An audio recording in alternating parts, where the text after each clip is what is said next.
Hello, আমি Igor. 11 বছর ধরে বাইনারি অপশনে ট্রেড করছি। আজ কোট্যাক্সে আমার ট্রেডিং সেশন দেখুন। আমরা সাপোর্ট রেজিস্ট্যান্স লেভেলে পরিষ্কার চার্টে ট্রেড করব। আমি 5 মিনিটের জন্য ট্রেড দিচ্ছি আর ট্রেডের পরিমাণ $25। এতেই আমার উপার্জনের জন্য যথেষ্ট হয়। চলুন বাজার বিশ্লেষণ করি, দেখি কোথায় ট্রেড করা যায়। আমি 5 মিনিটের টাইম ফ্রেমে যাচ্ছি। 1 ঘন্টার চার্টে আসলে কি হচ্ছে তা এখনও পরিষ্কারভাবে বোঝা যাচ্ছে না।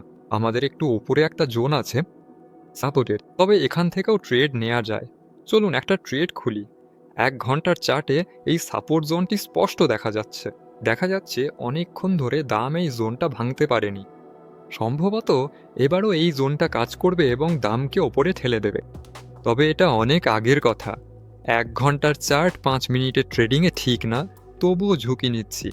হয়তো সপ্তাহের শেষে দাম আমাদের দিকে ঘুরতে পারে। দাম সরাসরি ওপরে যাবে না, লোকাল মিনিমাম ভাঙবে বা খুব দূরে যাবে না। অস্ট্রেলিয়ান ডলার বনাম আমেরিকান ডলারে বাই ট্রেড নেওয়া হয়েছে। এখানে লোকাল মিনিমামে ট্রেড ওপেন করেছি এবং সব কিছু ঠিক আছে। খুব সহজেই বোঝা যাচ্ছে দাম এই জোন থেকে ঘুরছে। আর অবশ্যই ব্রিটিশ পাউন্ড ডলারে লাভ করা উচিত। প্রায় একই রকম এখানেও পরিস্থিতি লোকাল মিনিমামে আছে। এখানেও খুব সহজেই দেখা যাচ্ছে দাম আটকে গেছে। এই জোনে ডলারের বিপরীতে ট্রেড ওপেন করছি। কানাডিয়ান ডলারে সেল নিচে ট্রেড ওপেন করছি, কারণ এখানে রেজিস্ট্যান্স জোন। খবরের সময় এই জোন ভেঙে গিয়েছিল, কিন্তু আসলে এটা এখন খুব একটা গুরুত্বপূর্ণ নয়। দেখা যাচ্ছে এই জোনে আমাদের আগের একটা শীর্ষ ছিল এবং এখানে সেল ট্রেড ওপেন করেছি। আমি ওপেন করেছি 15 মিনিটের চার্টে। এটাই ছিল। সম্ভবত ডলার ও সুইস ফ্র্যাঙ্কেও একই রকম পরিস্থিতি। চলুন দেখি। হ্যাঁ, একই রকম পরিস্থিতি। এখানে এই লেভেলে কয়েকটা শীর্ষও আছে। এখানেও সেল ট্রেড ওপেন করছি। অস্ট্রেলিয়ান ডলার আর জাপানি ইয়েনে বাই ট্রেড ওপেন করছি। সাপোর্ট জোন থেকে দাম বেশ ভালোভাবে ঘুরে দাঁড়াচ্ছে। কিছু ছোটোখাটো ফেক ব্রেকআউট হলেও সেটা তেমন গুরুত্বপূর্ণ কিছু নয়। দাম দ্রুতই জোনের ওপরে ফেরায় এখানে বাই ট্রেড ওপেন করা যায়। এখান থেকে লাভের সুযোগ আছে। ব্রিটিশ পাউন্ড অস্ট্রেলিয়ান ডলারে সেল ট্রেড ওপেন করা হবে। সাপোর্ট ও রেজিস্ট্যান্স জোন, প্রাথমিক সাপোর্ট জোন, এর পরেই সামনে রেজিস্ট্যান্স জোন আছে, যা দামকে নিচের দিকে ঘুরিয়ে দেয়। চলো দেখি এখন কি ঘটছে। 7টি ট্রেড ওপেন, 3টি লসে। চাইলে দেখে নিন। অস্ট্রেলিয়ান ডলার ইয়েন আবারও ট্রেড ওপেন করতে পারি। ব্রিটিশ পাউন্ড ডলার এখনও লাভে আছে। ডলার ক্যানাডিয়ান ডলার এন্ট্রির কাছেই আছে। হ্যাঁ, এখানে এবং ডলার সুইস ফ্র্যাঙ্কে লোকাল ম্যাক্সিমাম আছে। এখন এখানে কিচ্ছু ছৌ না। অস্ট্রেলিয়ান ডলার, ইয়েন এবং ব্রিটিশ পাউন্ড। অস্ট্রেলিয়ান ডলারে সম্ভবত আবারও ট্রেড নেব। সব মিলিয়ে 10টা ট্রেড ওপেন করলাম। চলুন দেখি এরপর কি হয়। সম্ভবত ইউএসডি ক্যাড জোড়াতে আবারও ট্রেড ওপেন করব। ফলে আমাদের কাছে 12টা ট্রেড আছে এবং শুধু ইউরো ডলার আর ব্রিটিশ পাউন্ডে একটি করে ট্রেড। ডলার, আমি আবার ট্রেড ওপেন করেছি।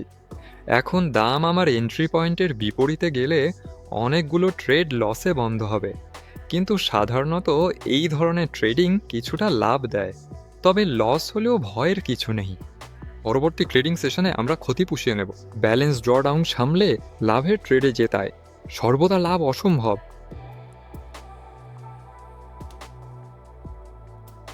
হ্যাঁ, চার্টে কিছু লস ট্রেড বোঝা যাচ্ছে। এদিকে কিছু ট্রেড বন্ধ হচ্ছে। ইউরো, ডলার, এখানে সবই ভালো।